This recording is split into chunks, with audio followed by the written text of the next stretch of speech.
नमस्कार, मैं अभिषेक त्रिपाठी दैनिक जागरण से और बहुत बहुत स्वागत है जागरण टीवी पे न्यूजीलैंड के तेज गेंदबाज ट्रेंट बोल्ट का।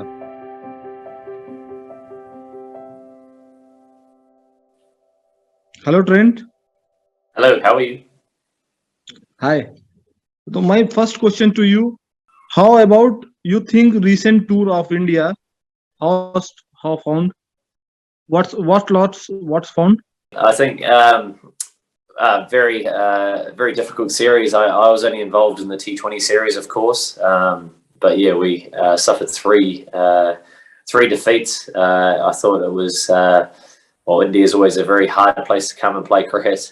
Very strong side, and yeah, I think we were just outplayed basically. Obviously, followed the Test match series from back home, and Test cricket in India is very difficult as well. And the Indian team knows their conditions very well, and it takes a very good side to beat them at home.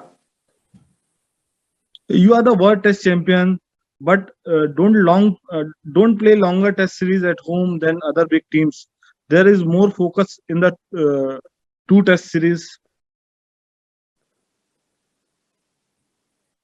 Yeah. Hey, speaking for myself, I would love to be able to take part in 3-match series, 4-match series. To get to play in a 5-match series like the Ashes would be a big dream. It's an incredible test of fitness, resilience, a lot of things as a fast bowler. But yeah, unfortunately, we don't get too much Test cricket down in New Zealand.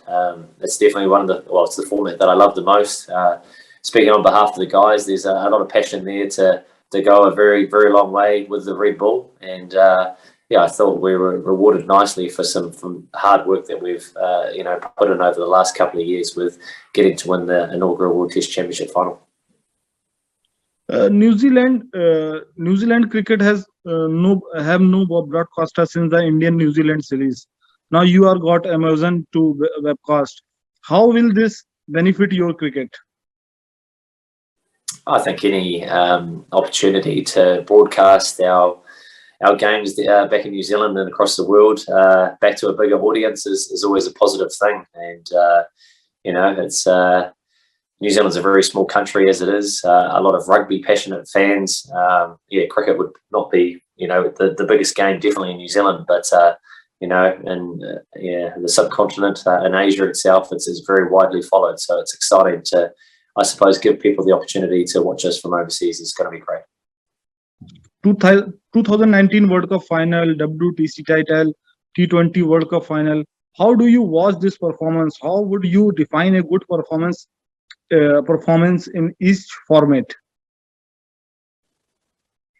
Well, I think there's more at stake than, I suppose, personal figures or personal runs. As us as a New Zealand side, it's all about playing for one another, trying to do our jobs in the side, and my job is obviously a new ball bowler to take wickets at the top, and those are the kind of things that I pride myself on, and being able to adapt and I suppose read conditions, and that's one of the biggest challenges in coming to India is the vast difference in the conditions from Mumbai to Vizag to Chennai to Delhi, wherever the games are. The wickets are so different, and it takes a lot of skill as a fast bowler to be able to adjust and adapt to those conditions.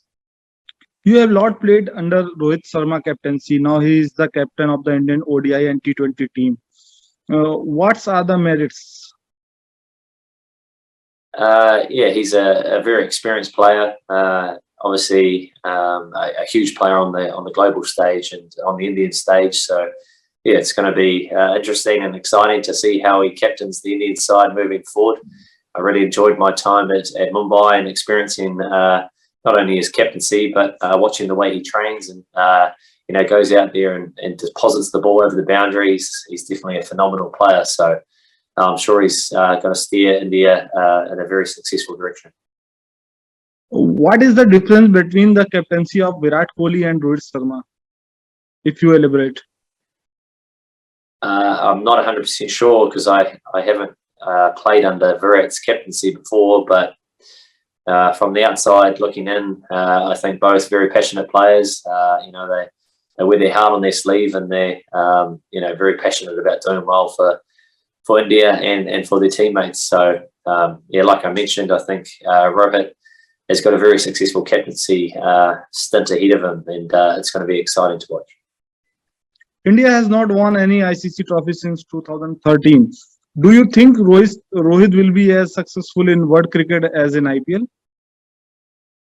I'm not sure. He's definitely been very successful in the Mumbai Indians franchise, and speaking for myself, it's definitely been some of the most precious situations I've been in, as a fast bowler. So I'm sure all the experiences he's had in the IPL and leading the Mumbai team, then it's going to put him in a good place moving forward. The brand value of Indian cricket is very high, even though Team India has not won any ICC title recently and has not even reached the final since 2019. New Zealand did all that, but cricket did not get that much importance there. Yeah, I think the ICC, the tournaments, the knockout games, I don't think it's where we play our best cricket, but I think we're very clear on how we want to play as a team and as players. And it comes down to literally who's in form on the day, and it's about certain players standing up. So I've really enjoyed the experiences I've had on those world events. It's definitely very, very exciting. And I think the introduction of the World Test Championship, to create a bit of a hype and interest around, Red Bull cricket around the world has been exciting to date as well. So hopefully that sticks around for a long time and it gets a lot of following, and people can really get behind Test cricket around the world. You withdrew your name from the Test team during the Indian tour. Indian people like you a lot. Is bio-bubble fatigue taking a toll on players? Yeah, I think it's very tricky for the amount of time that the players are spending away. It's definitely not easy, and guys are in different situations, I suppose. From people that have families and are married to people that are a bit younger and obviously starting out their careers. I think it's definitely a different situation for everyone. So it's hopefully not too much longer that the bio bubbles have to carry on, and we can get back to interacting with the crowd and having capacity crowds following the game around the world. It's what everyone wants to see. So I'm sure it's not too far away. In the recent time, Indian bowling attack is better. We can say best. What is special about Jasprit Bumrah? How should India use him as he plays IPL and all other three formats? Yeah, I think the stock of fast bowlers that India have generated over the last few years has definitely been very exciting to follow. Getting the chance to play with a lot of the players in the IPL, it's awesome to see how they go about their training and their playing. And looking, from a Test cricket fan and following, I suppose, the Indian team, what they did in Australia a couple of years ago was unbelievable. And that's what it's coming down to is, it's always been the challenge for me is to travel the world and be successful in foreign conditions that I'm not used to. It has always been the big challenge. And I think with, the likes of Bumrah, Bhuvi, Siraj, Mohammad Shami, all these players, they're definitely very global cricketers is what I'd call them, and have the skills to be successful around the world. Thank you.